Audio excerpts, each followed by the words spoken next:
Halo teman-teman, pada hari ini aku akan membahas mengenai konsep dasar ilmu ekonomi. Di video ini aku akan membahas mengenai hal yang paling umum tentang ekonomi dan aku akan membahas tentang hal yang paling akhir dari konsep dasar ilmu ekonomi. Jadi stay tune dalam video ini supaya dapat menambah wawasan kita masing-masing.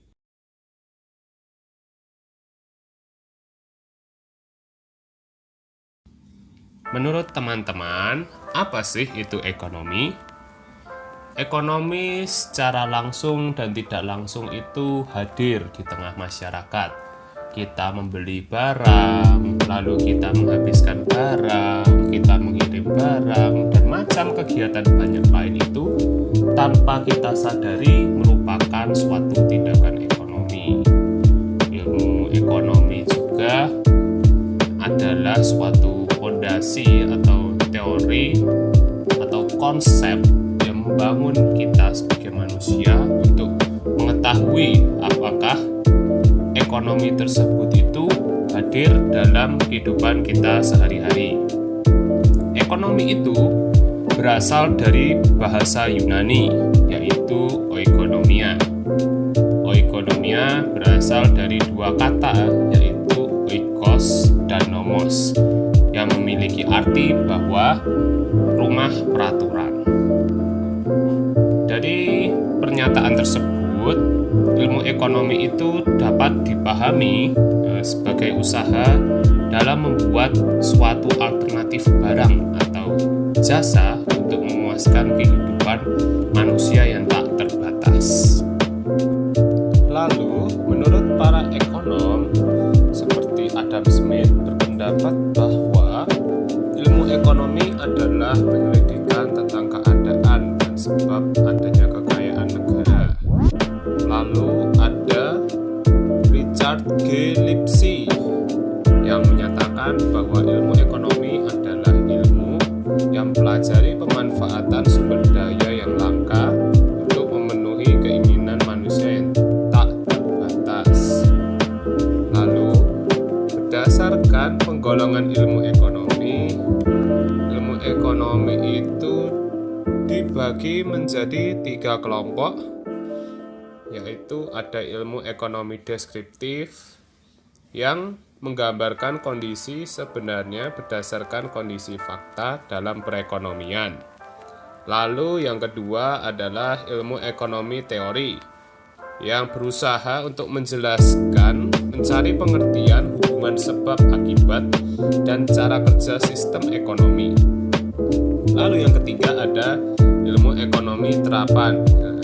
Dalam analisis ekonomi teori, merumuskan kebijakan-kebijakan dan pedoman yang tepat untuk menangani masalah ekonomi tertentu.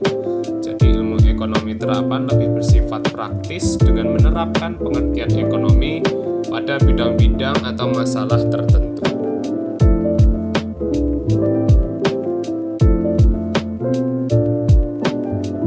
Lalu, pada bab kedua ini ada ekonomi syariah. Ekonomi syariah merupakan ilmu ekonomi yang mempelajari perilaku manusia dalam usahanya untuk memenuhi kebutuhan hidup dengan berdasarkan syariat atau nilai-nilai ketuhanan. Bagi negara Indonesia sendiri, ekonomi syariah itu dapat dilihat dengan adanya brand atau produk yang berlabelkan tanda itu sebagai tanda kalau produk itu halal.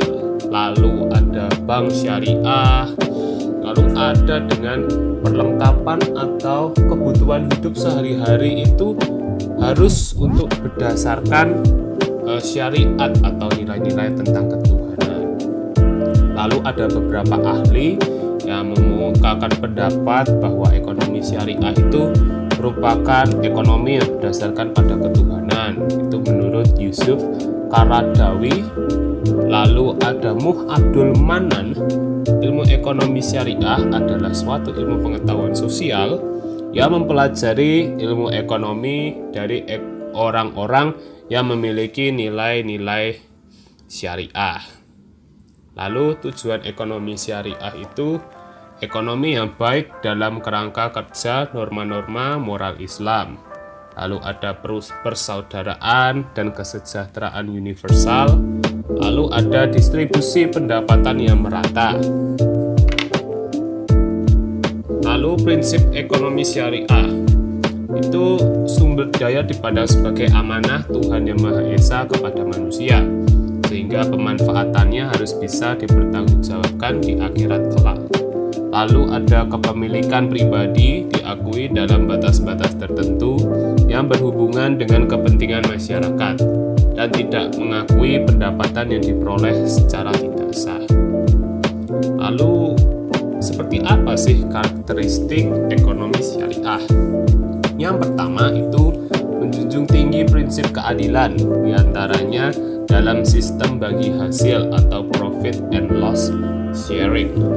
Lalu yang kedua itu terdapat dialektika antara nilai-nilai spiritualisme dan materialisme. Lalu yang terakhir itu kebebasan ekonomi, artinya tetap membenarkan kepemilikan individu dan kebebasan dalam berinteraksi sepanjang dalam koridor syariah. Pada bab ketiga kali ini, kita akan membahas mengenai kelangkaan dan kebutuhan. Sebenarnya itu kelangkaan itu apa sih?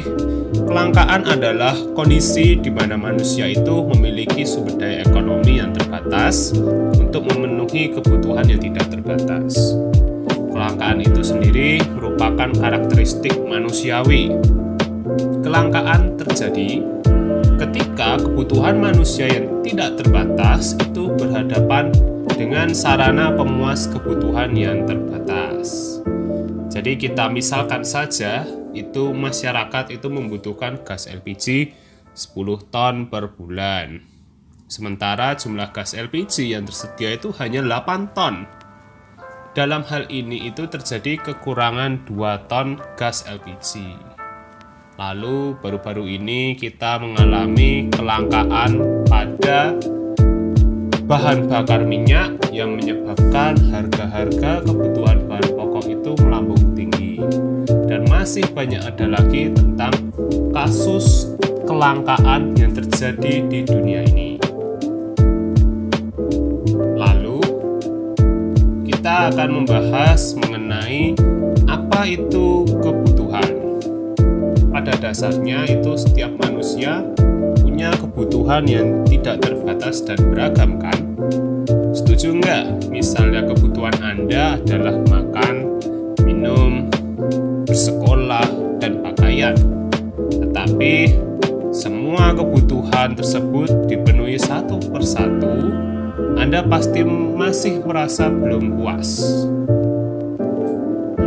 Kebutuhan itu ada banyak sekali, dan kebutuhan menurut intensitas itu ada 3 macam, yaitu kebutuhan primer, sekunder, dan tersier.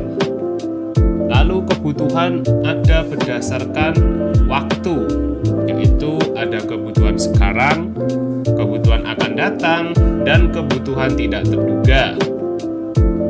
Lalu ada kebutuhan menurut sifat dan menurut subjek. Menurut sifat itu ada kebutuhan jasmani dan kebutuhan rohani. Lalu untuk berdasarkan subjek itu ada kebutuhan individu dan kebutuhan sosial.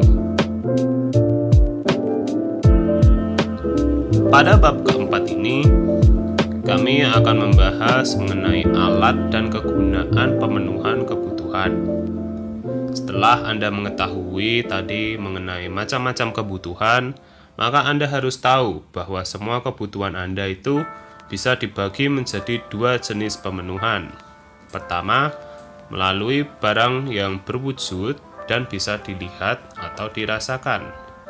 Yang kedua, itu melihat jasa yang wujudnya tidak bisa dilihat tapi manfaatnya terasa.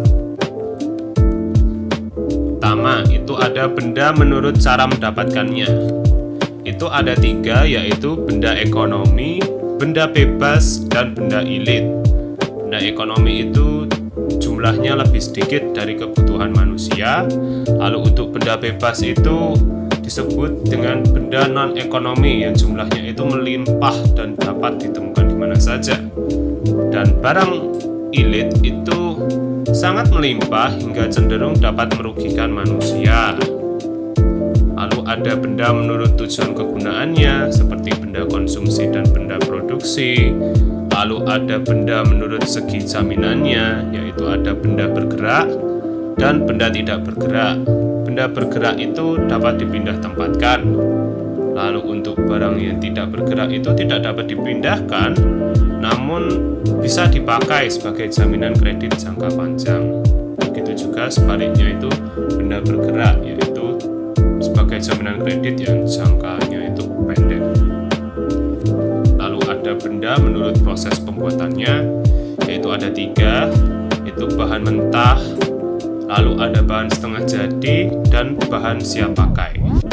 Nah, benda menurut proses pembuatannya ini tidak asing ya bagi kita, karena kita sendiri pun dulu sewaktu duduk di bangku sekolah kita pernah untuk studi kunjungan pada suatu perusahaan itu untuk melihat bagaimana barang itu diolah, diproses, dan lalu dikemas sehingga nanti kita bisa melihat barang tersebut atau bahkan kita akan mengkonsumsi barang tersebut. Lalu ada benda yang terakhir itu menurut hubungannya dengan benda lain, yaitu ada benda komplementer dan benda substitusi. Benda komplementer ini sangat sering kita temui dalam kehidupan sehari-hari kita. Begitu juga untuk benda substitusi. Misal benda komplementer itu yang pernah kita ketemui dalam kehidupan sehari-hari itu motor dengan bensin. Nah, masuk akal kan? Karena keduanya itu dipakai secara bersamaan dan mempunyai manfaat yang sama juga. Lalu untuk benda substitusi itu seperti kebutuhan sehari-hari kita. Misal kita ingin karena harga beras itu mahal, nah itu untuk menggantikannya kita makan menggunakan jagung. Nah, seperti itu ya. Lalu untuk kegunaan alat pemenuhan kebutuhan itu ada 4 macam. Yang pertama itu kegunaan bentuk. Lalu yang kedua itu ada kegunaan tempat. Lalu yang ketiga itu ada kegunaan waktu, dan yang terakhir itu adalah kegunaan milik. Lalu pada bab kelima ini kita akan membahas itu mengenai biaya peluang dan skala prioritas. Menurut teman-teman, apa sih itu biaya peluang? Biaya peluang itu muncul karena sumber-sumber daya ekonomi bersifat terbatas sehingga memaksa manusia untuk melakukan pilihan dalam memenuhi kebutuhannya, yang tentunya didasarkan pada skala prioritas kebutuhan. Pilihan yang dibuat akan mengakibatkan pengorbanan pada pilihan yang lain dan timbulnya biaya peluang. Lalu, apa sih itu skala prioritas? Skala prioritas itu adalah suatu cara untuk menanggulangi adanya kelangkaan. Kita harus membuat skala prioritas dan menentukan mana kebutuhan yang lebih penting dan harus dipenuhi terlebih dahulu. Tapi bagaimana cara menentukan skala prioritas itu? Yang pertama, ini ada berikut faktor-faktor yang mempengaruhi skala prioritas. Yang pertama adalah tingkat kepentingan. Kita sebagai manusia harus bisa menilai atau memilih kepentingan mana yang harus didahulukan, apakah kepentingan terhadap barang A atau barang C dan barang D. Lalu yang kedua adalah kemampuan diri. Kita apakah sanggup untuk memenuhi kebutuhan akan barang tersebut. Jika kita tidak memenuhi untuk membeli suatu barang tersebut, maka kita hendaknya itu untuk melakukan menabung atau melakukan cara lain supaya kita dapat untuk membeli barang tersebut, atau bahkan kita bisa menggunakan biaya yang kita sudah simpan itu untuk hal yang lain yang lebih penting.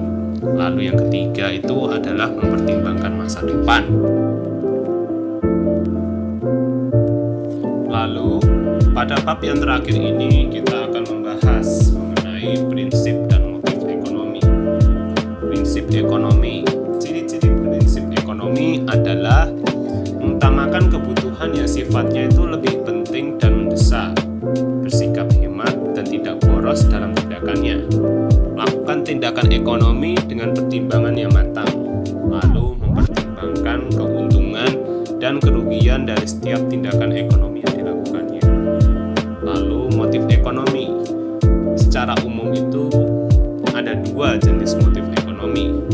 Yang pertama, motif intrinsik, yaitu motif ekonomi atau kemauan sendiri. Contoh, motif intrinsik adalah ketika kamu lapar atau haus, maka kamu akan membeli makanan atau minuman. Lalu untuk motif ekstrinsik, yaitu motif ekonomi atas dorongan lingkungan atau di luar diri sendiri. Contoh motif ekstrinsik adalah ketika kamu beli makanan, produk baru karena kemakan iklan di televisi. Sering sekali kita sebagai konsumen itu melakukan tindakan tersebut. Jadi sekian dari saya untuk pengenalan atau pemaparan mengenai konsep dasar ilmu ekonomi. Aku harap dengan buat video ini kalian semua menjadi mengerti atau paham mengenai konsep dasar ilmu ekonomi. Sekian dari saya.